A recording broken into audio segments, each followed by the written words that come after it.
दोस्तों, क्रिकेट में प्लेयर को उसके गेमिंग स्टाइल, मेहनत और तकनीक के तौर पर परखा जाता है और उसकी चर्चा उसी पर होती है। लेकिन अगर कोई बड़ा खिलाड़ी अपने धर्म बदले तो वो सुर्खियों में रहता है। तो आज की वीडियो में हम बात करने वाले हैं ऐसे खिलाड़ियों के बारे में जो अपना धर्म बदल के मुसलमान हो गए। बने रहिए वीडियो के एंड तक। नंबर 5, वैनी पार्नेल। वैन पार्नेल 30 जुलाई 1989 को अफ्रीका में पैदा हुए। उन्होंने 2006 में क्रिकेट खेलने का आगाज किया और सिर्फ 3 साल में बेहतरीन खेल खेलने की वजह से इन्हें 13 जनवरी 2009 को ऑस्ट्रेलिया की T20 मैच में उतारा गया, जहां इन्होंने अपने पहले ही मैच में बेहतरीन परफॉर्मेंस दी। अच्छी परफॉर्मेंस की वजह से इन्हें 30 जनवरी 2009 को ऑस्ट्रेलिया के खिलाफ वनडे इंटरनेशनल मैच में भी मौका दिया गया। इन्होंने वनडे में भी बेहतरीन खेल का प्रदर्शन किया, जिससे इन्हें अगले ही साल 14 जनवरी 2010 को इंग्लैंड के खिलाफ अपना पहला इंटरनेशनल टेस्ट मैच खेलने का भी मौका मिला, जिसे इन्होंने अपनी बेहतरीन परफॉर्मेंस से यादगार बनाया। सिर्फ 3 से 4 साल में इज्जत, शोहरत, दौलत और सब ख्वाहिशात पूरी हो जाने के बावजूद जब इन्हें दिली सुकून ना मिला तो इन्होंने इस्लाम के बारे में जानना शुरू किया। इस्लाम के बारे में जानने के बाद वैनी पार्नेल ने इस्लाम कबूल करने का न सिर्फ फैसला किया बल्कि 30 जुलाई 2011 को कलमा पढ़कर मुसलमान भी हो गए। मुस्लिम होने के बाद इन्होंने अपने मुस्लिम नाम वलीद रखा। वैनी पार्नेल के मुसलमान होते ही मीडिया में खबरें सामने आई कि इन्हें हाशिम अमला, इमरान ताहिर और इनके मैनेजर मोहम्मद मूसा जी ने दबाव डालकर इस्लाम कबूल करवाया है। मगर ये सभी खबरें उस वक्त दम तोड़ गई जब वैन पार्नेल ने मुसलमान होने के बाद मीडिया में बयान दिया कि इन्हें इमरान ताहिर और इनके मैनेजर मोहम्मद मूसा ने इस्लाम कबूल करने के लिए कोई दबाव नहीं डाला, बल्कि इन्होंने अपनी मर्जी से इस्लाम कबूल किया है। इनका ये भी कहना था कि इस्लाम कबूल करने के बाद मुझे वो सुकून मिला जो पहले कभी नहीं मिला। याद रहे, वैनी पार्नेल ने 2016 में अफ्रीका के मुसलमान फैशन ब्लॉगर आयशा बकर से शादी की। Next is Bob Woolmer. दोस्तों, बॉब वुल्मर का जन्म 14 मई 1950 को कानपुर में अंग्रेज खानदान यानी एक गैर मुस्लिम घराने में पैदा हुआ। इन्होंने 24 अगस्त 1975 को ऑस्ट्रेलिया के खिलाफ अपना वनडे मैच खेला, जबकि 31 जुलाई 1975 को ऑस्ट्रेलिया के खिलाफ अपना पहला टेस्ट मैच खेला। इन्होंने इंग्लैंड के लिए कुल 19 टेस्ट और 6 वनडे मैच खेले। क्रिकेट खेलने के बाद इन्होंने कमेंटेटर और कोचिंग का करियर स्टार्ट किया। इंटरनेशनल लेवल पर अफ्रीका और पाकिस्तान टीम की कोचिंग की। बात की जाए इस्लाम धर्म कबूल करने के बारे में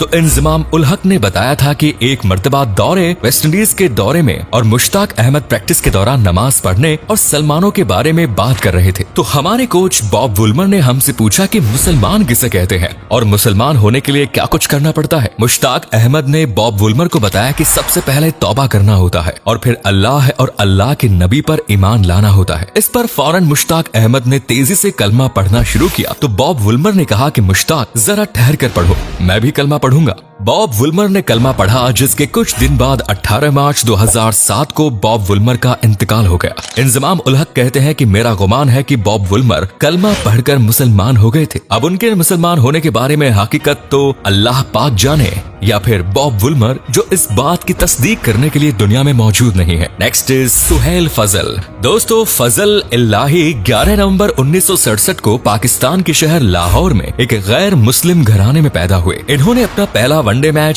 17 अक्टूबर 1999 में वेस्ट इंडीज के खिलाफ खेला। इंटरनेशनल क्रिकेट में पाकिस्तान की नुमाइंदगी करने वाले सुहेल फजल की तमाम ख्वाहिशात पूरी हो जाने के बावजूद जब इन्हें सुकून न मिला तो इन्होंने कलमा पढ़कर इस्लाम कबूल किया। इस्लाम कबूल कर लेने के बाद सुहेल फजल को जिंदगी में बहुत ज्यादा ऐसी जगहों से कामयाबी मिली जिसके बारे में वो सोच भी नहीं सकते थे। इसके साथ मुसलमान होने के बाद इन्हें खास तौर पर वो दिली सुकून मिला जो इन्हें आज से पहले कभी नहीं मिला। इनका कहना है कि जब से इन्होंने इस्लाम कबूल किया है तब से इन्हें ऐसा लगता है जैसे इनकी सारी परेशानियां अपने आप दूर हो रही हैं और उनका बोझ हल्का हो रहा है। Next is Yusuf Yohana.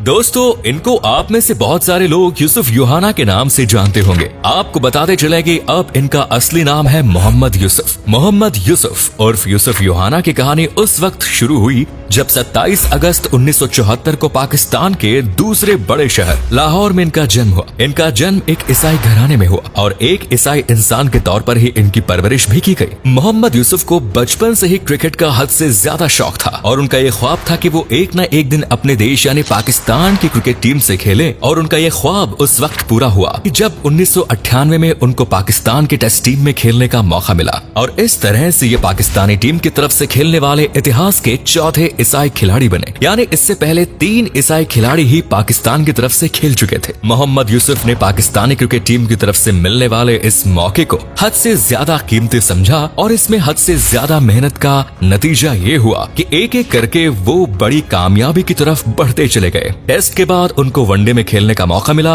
और एक वक्त वो भी आया जब उनकी काबिलियत की वजह से उनको सन 2004 में पाकिस्तानी क्रिकेट टीम का कप्तान भी बनाया। ये पाकिस्तान के इतिहास में पहली बार हो रहा था जब कोई गैर मुस्लिम पाकिस्तानी क्रिकेट टीम की कप्तानी कर रहा था। लेकिन मोहम्मद यूसुफ का ये कहना कि इतनी सारी कामयाबी के बावजूद न जाने क्यों उनको दिली सुकून नहीं मिल पा रहा था। दिली सुकून की तलाश में ही उन्होंने बहुत सारी किताबों के साथ साथ कुरान को भी पढ़ना शुरू किया। फिर एक वक्त वो आया जब साल 2005 में उन्होंने आखिरकार इस्लाम धर्म को अपनाने का फैसला किया। मोहम्मद यूसुफ खुद अपने एक इंटरव्यू में कहते हैं कि इस्लाम धर्म को अपनाने के बाद मुझको जो खुशी मिली थी उसको मैं अपने लफ्जों में बयान नहीं कर सकता। उन्होंने इस्लाम को अपनाने के बाद अपना नाम भी बदलकर मोहम्मद यूसुफ कर लिया। इसके अलावा उनके मुताबिक उन्होंने अपने इस इस्लाम धर्म अपनाने वाली चीज को अगले 2.5 से 3 महीने तक अपनी फैमिली से छुपा कर रखा, यानी ऑफिशियली किसी को बताया नहीं, क्योंकि उनको पता था कि इस पर उनकी फैमिली का क्या रिएक्शन होगा। और यकीन मानिए जब उन्होंने इस बात को खुलेआम जाहिर किया तो उनकी उम्मीदों के मुताबिक उनकी फैमिली उनसे हद से ज्यादा नाराज हुई। 2005 में मोहम्मद यूसुफ की तरफ से लिए गए इस फैसले के बाद ही इनके क्रिकेट प्रदर्शन में भी एक बड़ा उछाल आया। 2006 में इन्होंने ऐसा प्रदर्शन किया जिसके बारे में शायद किसी ने सोचा भी नहीं।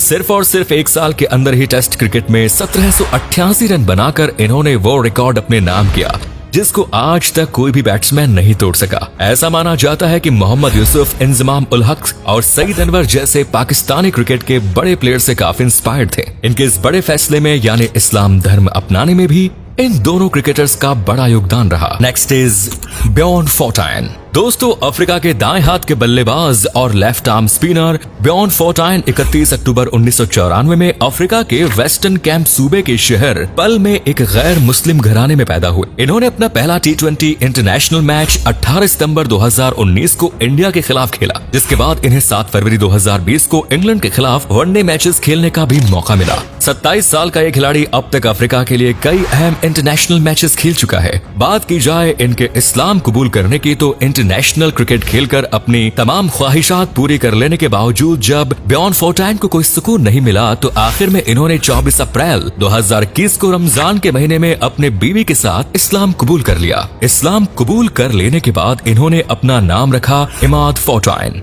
कई जगह इन्होंने इस बात का दावा भी किया है कि जब से इन्होंने अपना धर्म बदलकर इस्लाम कबूल किया है इनकी जिंदगी में चैन, सुकून और खुशी नसीब हुई है।